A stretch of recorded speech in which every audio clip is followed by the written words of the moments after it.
pas.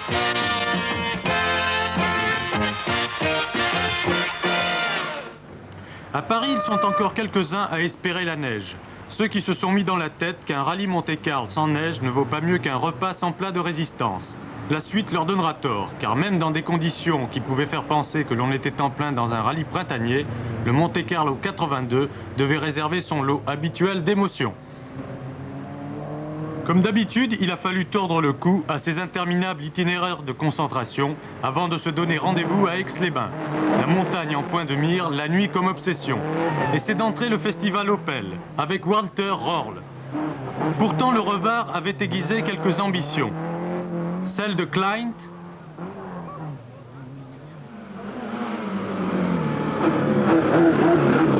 Andruet,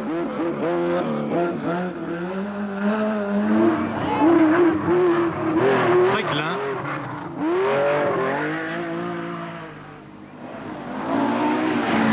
Michel Mouton et Mikola. Toutes les marques favorites de l'épreuve étaient aux premières loges. Il allait y avoir du sport.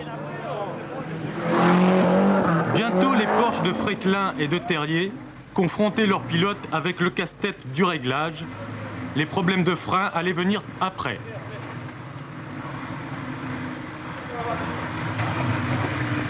Non, mais ça, on n'en parle pas. Tirette de phare, carénage de levier de vitesse, tu sais qui est un peu enfoncé.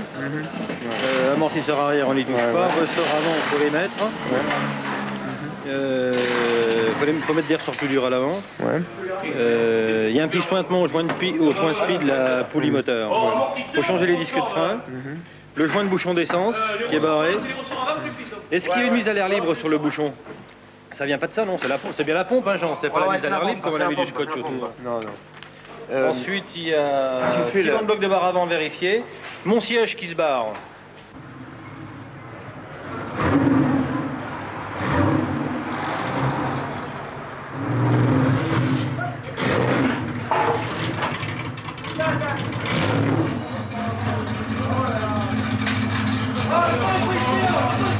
Mais un bout de bois. Si pour certains les problèmes étaient déjà réglés, Andruet, lui, voyait fondre tous ses espoirs. C'était dans la Chartreuse, après une panne d'allumage.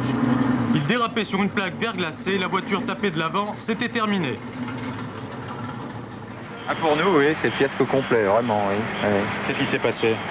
Bien, de toute façon, c'est simple. Hein, là, même si j'avais été en tête et même si le départ de course eût été favorable pour nous, il me serait arrivé la même chose. J'avais une équipe d'ouvreurs, là, j'avais 3 équipes d'ouvreurs et j'en avais une, j'avais fait certaines réserves à leur égard, non pas parce que ce ne sont pas des garçons sympathiques ou pas consciencieux, mais qui manquaient vraiment d'expérience. Il y avait un pistard qui n'avait aucune expérience des rallyes et moi j'étais pas d'accord. Ça s'est avéré une grosse faute parce qu'ils n'ont pas vu une grosse plaque de glace, mais dans un endroit très difficile, une plaque de glace noire. Je vois René Trottmann, justement, vient souvent en arrière, descend même de voiture pour voir exactement, pour être sûr, il ne laisse rien au hasard. Bon, ça, c'est vraiment le cas du type de l'ouvreur parfait, vous voyez. Mais quelqu'un qui n'a pas cette expérience de rallye ne peut pas comprendre ça ou enfin n'a pas saisi l'importance du problème.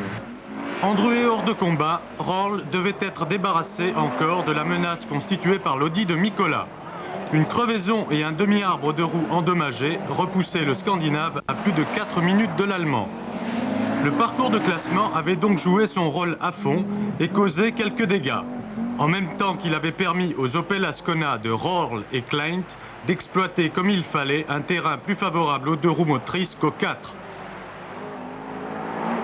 Même si Michel Mouton, avec la Quattro, avait manifesté un entrain qui lui permettait de talonner la Porsche de Fréquelin. Mikola venait plus loin devant Terrier et les 2 Renault 5 Turbo de Saby et Snowbeck.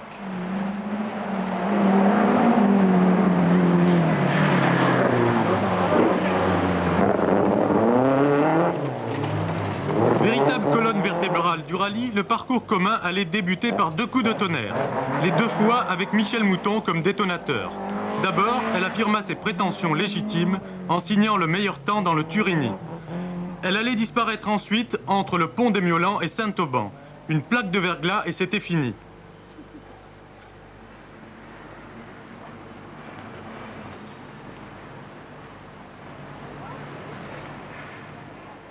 Alors Michel, trahi par une plaque de verglas? Exactement, trahi par une plaque de verglas. C'était une grande courbe. On venait de faire d'ailleurs 3 km de mouillé où j'ai senti que les pneus accrochaient bien. Et je rentrais dans une zone qui allait être vraiment à l'ombre. Mais là où je suis sortie, c'était encore au soleil et je pensais pas, on ne pouvait pas voir à l'œil nu que c'était du verglas. Et la voiture a décroché en pleine accélération directement contre un mur qui était à 2 mètres de la route. Nous n'avons rien, ni l'une ni l'autre, de cassé ni de fracturé.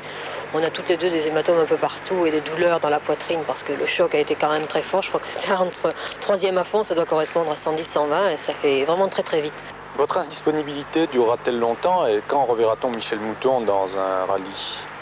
Eh bien, le programme prévoyait d'aller en Suède le 14 février. Ça veut dire que si nous sommes prêtes toutes les deux d'ici la fin du mois, eh bien, nous pourrons espérer partir en Suède. Le parcours commun, c'était aussi le retour à la cravache d'Anu Mikola, qui ne mettait pas longtemps à prendre le relais de Michel Mouton. Après 4 spéciales, il avait repris 1 minute et 3 secondes à Walter Röhrl, que nous suivons ici. Celui-ci néanmoins donnait l'impression de contrôler parfaitement la course, et on le sentait capable de répondre coup pour coup aux attaques qui pourraient venir l'importuner. L'Ardèche, il est vrai, dans son décor pour western autorisé, multipliait les ambitions et les audaces. À ce jeu, Anu Mikola était en passe de devenir un seigneur de la route. Peu lui importait la sécheresse du temps, peu lui importait les espoirs plus ou moins déçus de ses concurrents. Il passait à l'attaque, partout, tout le temps. Et il finissait par forcer l'admiration, car sa formidable course-poursuite tenait à la fois du défi et de la hargne.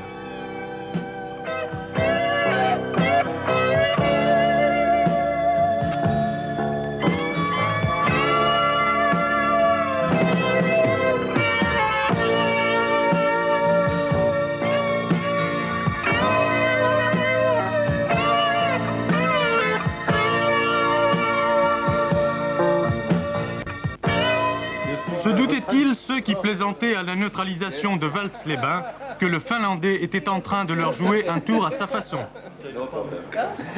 Pour la bouffe, et pour pour le vin, il explique bien le français. Guy, tu manges pas un morceau? 24 pour vous. Mange un bout. Eh oui, mais mange un bout. Fais gaffe parce que t'as mangé ton pain blanc en plus là. Où est-ce que tu as trouvé ce couvre-chef là? En plus, ça te va. En plus, il a pris ton nid pour que. Quand tu pourras tirer. La dernière nuit promettait d'être chaude, et le départ des rescapés pour le final pouvait faire penser à un défilé avant l'heure. Le temps était venu pour les ultimes règlements de compte, surtout entre Röhrl et Mikola, qui allaient entamer un somptueux bras de fer.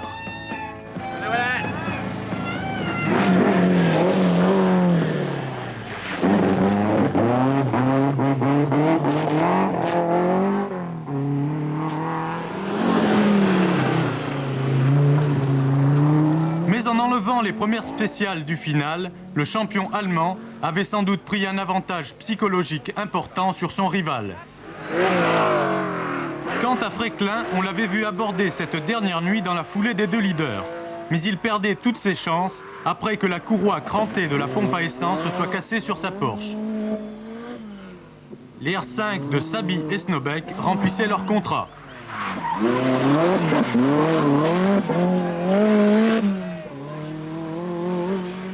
Klein, victime d'un tête-à-queue et d'une touchette, passait un long moment à son assistance à Digne.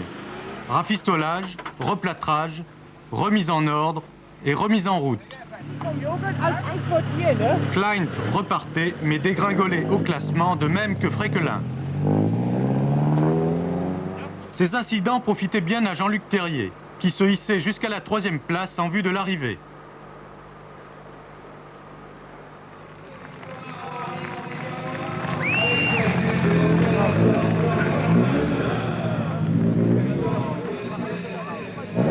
Vu ma position au départ, avec tout le temps que j'avais perdu dans les 5 premières, ça aurait été idiot de continuer à attaquer parce que j'aurais réduit l'écart, mais ça ne me faisait pas gagner de place. Alors pour une fois, je me suis calmé, je me suis civilisé à mon âge. On a même dit Terrier a vieilli, il est plus dans le coup, il attaque plus. Ben oui, mais si j'avais continué à attaquer, je serais peut-être pas à l'arrivée. Alors en fin de compte, bon, j'ai attaqué quand il le fallait, dans des épreuves moins dangereuses, mais quand il y avait des risques de sortie de route, j'ai relevé un peu. Enfin, le public doit être content parce que dans la dernière spéciale, j'ai mis exprès des clous pour faire du cinéma. Et j'ai pris 1 minute et demie sur le meilleur temps sur 16 km. Mais enfin, j'ai fait du cinéma. Guy Fréquelin, lui, avait hérité de la 4e position après l'incident mécanique que l'on sait. Le problème qui s'est passé, c'est qu'au début, il y a trop longtemps que je n'avais pas conduit de Porsche, surtout sur ce genre de terrain. Et il a fallu retrouver les réglages, les pneus adéquats en fonction des épreuves spéciales, de la température ambiante, du kilométrage de l'épreuve, parce que ce sont des voitures qui ont un équilibre tout à fait différent d'une voiture conventionnelle. Elles sont très lourdes de l'arrière, très légères de l'avant, et il faut des pneus vraiment très différents par rapport à une voiture conventionnelle. Et il fallait retrouver tout ça. Et dans la dernière nuit, on était prêts en fait dans la dernière nuit malheureusement. Vous avez été l'attraction de cette nuit. C'est déjà pas mal, c'est une consolation. Consolation pour les Français, victoire pour Orle. Le Grand Blond est revenu cette année à Monte-Carlo pour rééditer sa victoire de 1980.